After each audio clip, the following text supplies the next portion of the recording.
दोस्तों नमस्कार। त्रैमासिक परीक्षा 2022-23 के लिए इस वीडियो में आपके लिए हिंदी विषय का पूरा प्रश्न पत्र में लेकर आया हूं। इस पूरे प्रश्न पत्र में आपको मैं जितने भी क्वेश्चन के उत्तर बताऊं उन सभी क्वेश्चनों के उत्तर आप नोट कर लीजिएगा।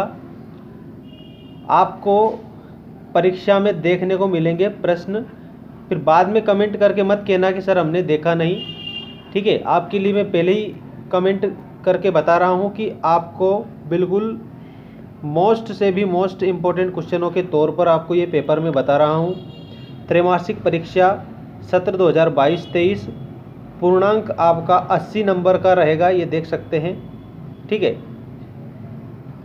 और इसके अलावा एक बात और मैं बता दूं कि कक्षा 12वीं वाले विद्यार्थियों के लिए हमने प्ले लिस्ट अलग से बना दी है ताकि उनको सभी प्रकार के वीडियो हमारे इस चैनल पर उपलब्ध हो जाए।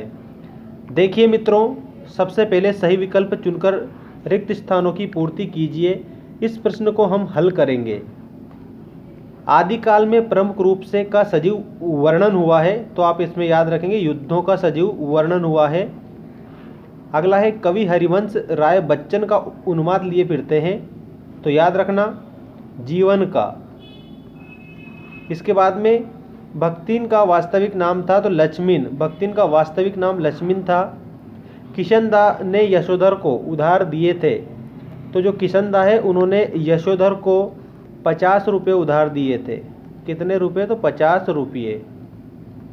इसके बाद में अगला क्वेश्चन देखिए, सर हृदय के हृदय में स्थित भाव को कहते हैं। स्थित भाव को स्थायी भाव कहते हैं। स्थायी भाव आप इसमें याद रखेंगे। अगला है शीतल वाणी में आग पंक्ति में अलंकार है, तो विरोधाभास अलंकार है। विरोधाभास इसमें आप कंप्लीट याद रखेंगे। अब मैं आपको बता रहा हूँ सही विकल्प चुनकर लिखिए। सही विकल्प चुनकर लिखिए, इसमें सभी प्रश्न देखिएगा। मधुशाला के कवि हैं, तो मधुशाला, मधुबाला, मधु कलश ये सभी हरिवंश राय बच्चन की रचनाएं हैं। अगला प्रश्न है कुंवर नारायण को सम्मानित किया गया था, तो आपको यहाँ पर कमेंट याद रखना है मेरी, ज्ञानपीठ पुरस्कार कि सर ने बोला था ज्ञानपीठ पुरस्कार। इसके बाद में अगला क्वेश्चन याद रखेंगे मित्रों आप सभी, वो आपका है रस के अंग होते हैं। अंग के प्रकार मतलब रस के अंग कितने होते हैं? तो 4 अंग होते हैं। ठीक है, पहला तो है विभाव, इसके बाद में दूसरा है अनुभाव, अनुभाव। इसके बाद में थर्ड है संचारी भाव, संचारी भाव, और उसके बाद फोर्थ है स्थायी भाव।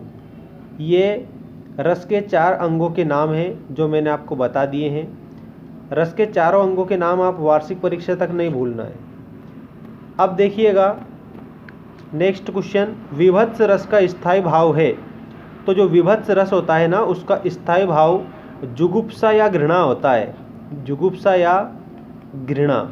अगला प्रश्न देखिए, हिंदी पद्य के इतिहास को कितने भागों में विभाजित किया गया है? तो हिंदी पद्य के इतिहास को 4 भागों में विभाजित किया गया है।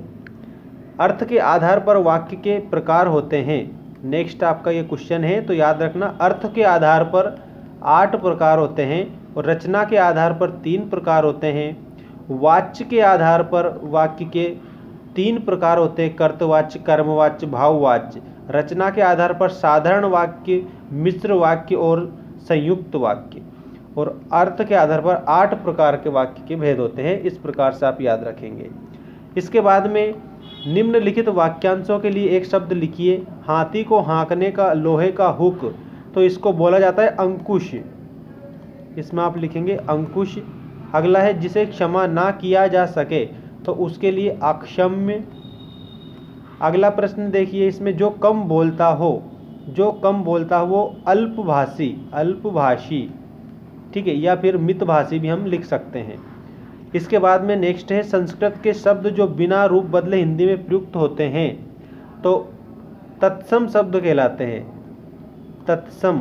ठीक है, अगर रूप नहीं बदल रहे हैं और हिंदी में प्रयोग हो रहे हैं तो वह शब्द तत्सम शब्द कहलाते हैं।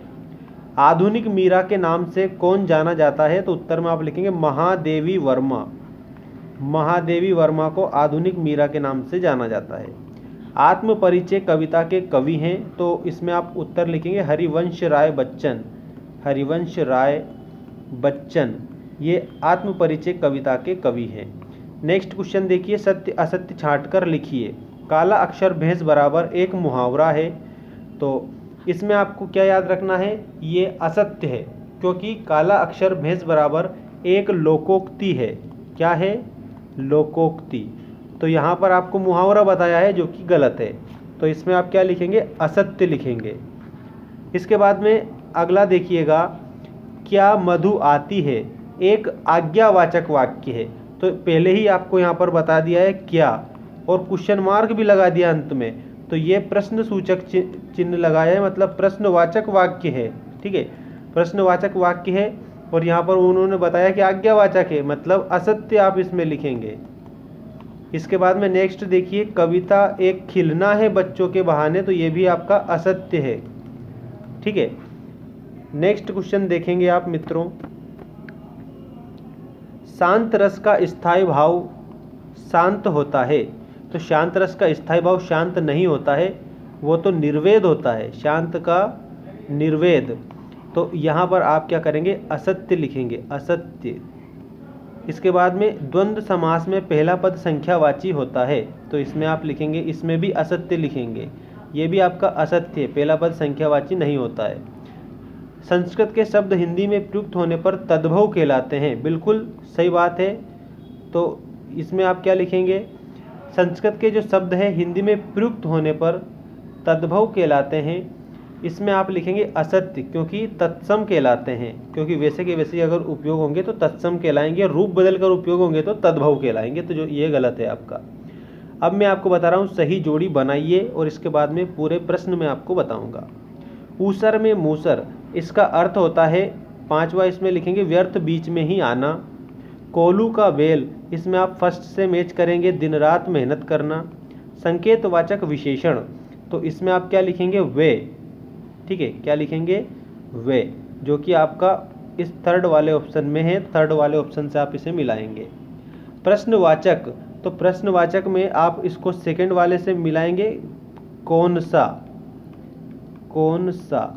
इसके बाद में परिमाणवाचक क्रिया विशेषण, परिमाणवाचक, तो इसमें आप क्या लिखेंगे, परिमाणवाचक में इसको आप मिलाएंगे खूब। परिमाणवाचक को आप किससे मिलाएंगे, खूब से मिलाएंगे। देखिएगा परिमाणवाचक, तो इसके आगे मैं यहाँ लिख देता हूँ खूब। सलील का पर्यायवाची है, तो इसके आगे आप लिखेंगे पानी।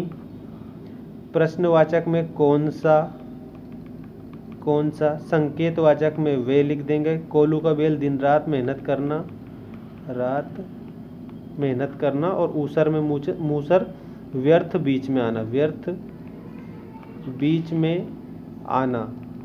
ठीक है, ये हो गया आपका पूरा कंप्लीट। अब दोस्तों ये वीडियो आपका काफ़ी बड़ा हो चुका है, लेकिन फिर भी आपको मैं ये स्क्रॉल करके बता रहा हूँ। इन प्रश्नों को आप वीडियो को धीरे धीरे करके, और इस प्रश्न जितने भी ये प्रश्न दिए हैं 23 के 23 ही प्रश्न, इनको आप हल करके जाएंगे अपनी परीक्षा में। और मैं कह सकता हूँ कि 80 में से कम अगर आपने इस पेपर को हल कर लिया है तो आपके 75 नंबर से ऊपर नंबर आएंगे, ईमानदारी से अगर आपने याद करके परीक्षा दी है तो। ठीक है, मिलते हैं दोस्तों अगले वीडियो में, जिसमें आपको आपके नेक्स्ट जो आपका सब्जेक्ट है उसका वीडियो में बताऊंगा। हमारा चैनल जो है टेलीग्राम चैनल, उसका नाम मैं यहाँ पर लिख रहा हूँ, ये आपकी स्क्रीन के सामने है, मेंस एजुकेशन। तो इस चैनल को आप क्या करेंगे, सब्सक्राइब कर लेंगे, ताकि आपको अपडेट मिलती रहे टेलीग्राम पर भी। ठीक है दोस्तों, thank you so much all of you.